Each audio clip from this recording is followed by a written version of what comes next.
শেখ হাসিনা আমার বই নিষিদ্ধ করেছেন, আমার দেশে প্রবেশ অন্যায়ভাবে বাধা দিচ্ছেন আজ বহু বছর।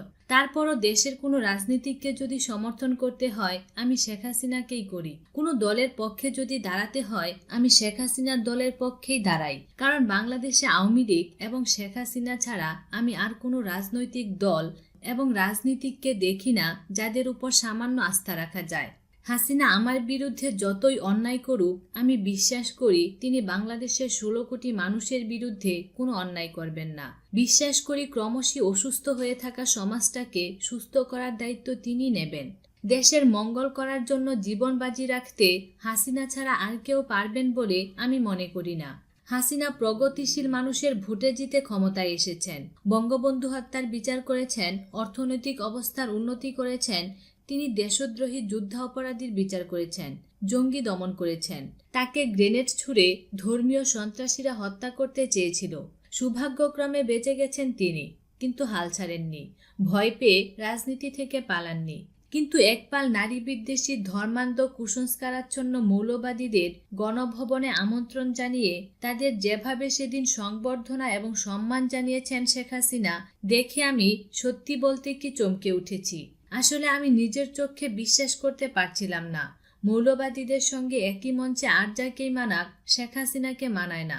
কে শত্রু কে মিত্র তা বোঝার বুদ্ধি শেখ হাসিনার নেই, আমি বিশ্বাস করি না। হেফাজতিরা এমন ক্ষুদ্র শত্রু নয় যাদের বশ করা যায়। তারা এখন হাসিনাকে ফাঁদে ফেলে দাবি আদায় করে নেবে। কিন্তু হাসিনা যদি ভেবে থাকেন এই মৌলবাদীরা হাসিনাকে ভোটে জেতাবে, তাহলে তিনি ভুল করছেন।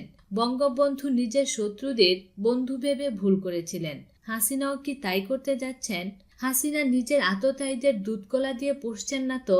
সত্যি বলছি, হাসিনার জন্য আমার দুশ্চিন্তা হচ্ছে। হাসিনা যতই আপোষ করুন মৌলবাদী অপশক্তির সঙ্গে, ওরা কিন্তু নারী নেতৃত্বের বিরোধী রয়ে যাবে।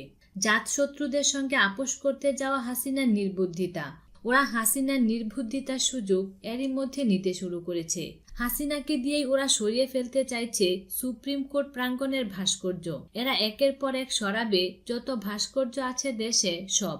ওরা কালি লেপে দেবে দেশের সব শিল্পকর্মের শরীরে। হাসিনা আর কি সম্মোহিত করবেন? হাসিনাকেই বরং ওরা সম্মোহিত করে ফেলেছে। মাদ্রাসায় পড়া লোকেরা হারিয়ে দিচ্ছে বিশ্ববিদ্যালয়ে পড়া বিদুষী নারীকে। আপোষ কিন্তু মৌলবাদীরা করছেন না। তারা এসে বলছেন না আমরা হাসিনার ধর্মনিরপেক্ষতার আদর্শকে মেনে নিচ্ছি, বরং হাসিনা গিয়ে মাথা নত করে তাদের বলছেন তাদের পুরুষতান্ত্রিক, সাম্প্রদায়িক ও ধর্মান্ধতার আদর্শকে তিনি মেনে নিচ্ছেন। হাসিনার কি ওই অপশক্তির কাছে হেরে যাওয়া উচিত? ওই অপশক্তিকে রুখে দাঁড়ানোর জন্যই তো তাকে নির্বাচনে জিতিয়েছিল দেশের মৌলবাদী বিরোধী মানুষ। আজ বন্ধু চিনতে হাসিনার অসুবিধে হচ্ছে কেন? মৌলবাদীরা চায় পাঠ্যপুস্তকের মুসলমানি করানো হোক, হাসিনা তাই করেছেন। মৌলবাদীরা চায় মাদ্রাসার ডিগ্রিকে বিশ্ববিদ্যালয়ের ডিগ্রি সমতুল্য করা হোক, হাসিনা তাই করেছেন। ভাস্কর্য উপড়ে ফেলা হোক, হাসিনা সেটাও করতে চাইছেন। মুক্তচিন্ত ব্লগাররা তাদের মৃত্যুর জন্য দায়ী মৌলবাদীরা বলেন, একথা হাসিনাও বলেন। ব্লগারদের ধরে ধরে তিনি জেলেও পুরেছেন। মাঝে মাঝে আটকে উঠি, যে কথা জামাতে ইসলাম বলেন সেই কথা হাসিনা কেন বলছেন? শেখ হাসিনা একদিন বলেছিলেন নারীদের অপমান করেছে যে আল্লামা শফী, তার বিরুদ্ধে নারীরা প্রতিবাদ করেন না কেন? সেই হাসিনাকে যখন নারী হয়ে শফীর সঙ্গে বসে থাকতে দেখি তখন অবাক হই। হাসিনা কি করে সম্মান করতে পারছেন ওই লোকটাকে, যে লোকটি নারীকে চূড়ান্ত অসম্মান করতে দ্বিধা করেন না। মৌলবাদী যুদ্ধাপরাধীদের শাস্তি না দিয়ে ক্ষমা করে দিয়েছিলেন বঙ্গবন্ধু। সেই অকৃতজ্ঞ মৌলবাদীদের ক্ষমতা এখন এত বেশি যে দেশের সর্বশক্তিময়ী প্রধানমন্ত্রীকেও পালন করতে হয় তাদের সমস্ত অসভ্য, অশুভন, অযৌক্তিক দাবি। কি হবে হাসিনা যদি পালন না করেন? তিনি প্রগতিশীলদের ভোট পাবেন, যেমন পেতেন। মৌলবাদীদের ভোট পাওয়ার জন্য যদি রাষ্ট্রের কাঠামো নষ্ট করতে হয়, শিক্ষা ব্যবস্থা সর্বনাশ করতে হয়, নারীর সমানাধিকার বাতিল করতে হয়, ধর্মনিরপেক্ষতাকে ছুটি দিতে হয়, তাহলে কি লাভ হাসিনার ক্ষমতায় থেকে? এসব কাজ তো যে কোনো জামাতি ইসলামীর নেতা বা হেফাজতে ইসলামের নেতারাই করবেন। হাসিনা হয়তো বুঝতে পারছেন না ওরা যা করতে চায় তা 100 ভাগ করে দিলেও ওরা হাসিনার অপসারণ চাইবেই। ঠিক যেমন ওরা ভাস্কর্যের অপসারণ চায়। ইসলামে ওরা বলে ভাস্কর্য যেমন হারাম, নারী নেতৃত্ব হারাম। ওদের সমর্থন পাওয়ার আশায় দেশকে হাঙরের মুখে ঢুকিয়ে দিলেও হাসিনা ওদের সমর্থন পাবেন না। মাঝখান থেকে প্রগতিশীল মানুষদের সমর্থন হারাবেন। তারপরও আশা রাখি হাসিনার উপরই।